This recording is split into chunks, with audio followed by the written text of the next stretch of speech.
Born of the berry growing industry over 30 years ago, Haygrove supply polytunnels, greenhouses and substrate gutter systems to the best growers of over 30 crops in more than 50 countries around the world, as well as growing berries on farms in the UK, South Africa, Portugal and China. Haygrove's versatile product range has been specifically engineered with tomorrow in mind. Strength, ease of management and superior agronomic environment allow growers to reduce labour requirements, extend cropping seasons and optimise yield and quality. Haygrove's fixed top vent polytunnel provides the ideal protected growing environment for fresh produce. The versatile and robust features for this tunnel structure make this a good choice for long-term production of delicate, high-value crops. The design of the fixed top vent tunnel provides a range of venting options depending on the needs of the grower. The tunnel has a top vent at the apex, as well as the options of roller side vents on the lower edge of the tunnel arch and on the tunnel ends of the vertical sides. The apex vent provides a permanent vent, and thus air inside the tunnel is constantly circulated, while still protecting the crop inside.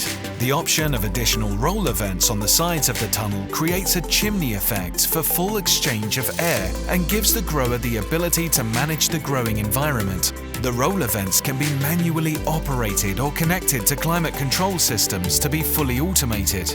It is possible to have the fixed top vent as a closed environment by covering the venting areas in the roof and sides with netting to prevent insects from entering the tunnels. A fundamental feature of this tunnel is the ability to withstand strong winds.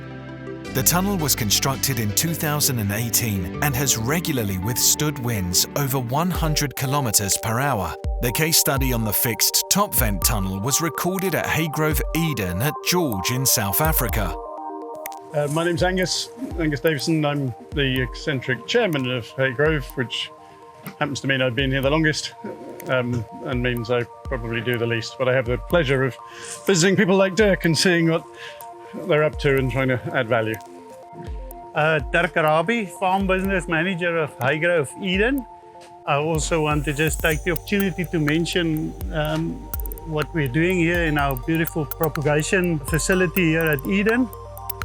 This was the first trials of tropical vent tunnels that was done in South Africa, and it was done in December and January of 2017. We are doing predominantly blueberries in here, and this was groundbreaking work that has been done here in terms of the venting systems that we have, and it's the first in South Africa, the first type of tunnel that we have 3 different types of venting mechanisms. The amount of control that you have inside the tunnels is basically driven by the amount of options that you have in terms of different venting systems you have. So primarily you will have the side vent, the top vent and the end vent, but you can also use misting inside these tunnels as we have been using. What is also really good is the fact that you can separate these tunnels, and when you do, you essentially can have different commodities in each bay with climate control that can be managed, applicable especially to that particular crop. It is a complex structure, but it needs to be complex in order to be super strong as it is. And the end kits that the designers has come up with is truly remarkable. This tunnel could be used over all sorts of crops, and high-value crops is the sort of obvious answer. Pot plants is a very good example, but there are many, many other different types of crops that would prosper under this tunnel. And the point is, with climate change, volatility, value of crop, value of product, so many are worth covering nowadays. And the thing that is a common error made, I observe, is that growers will look at the value of the crop they're planting right now, these blueberries, Dirk.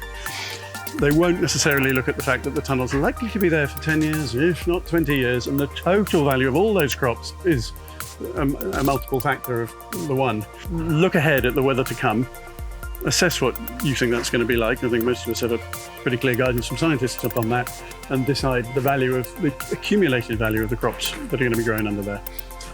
it's going to be a large number.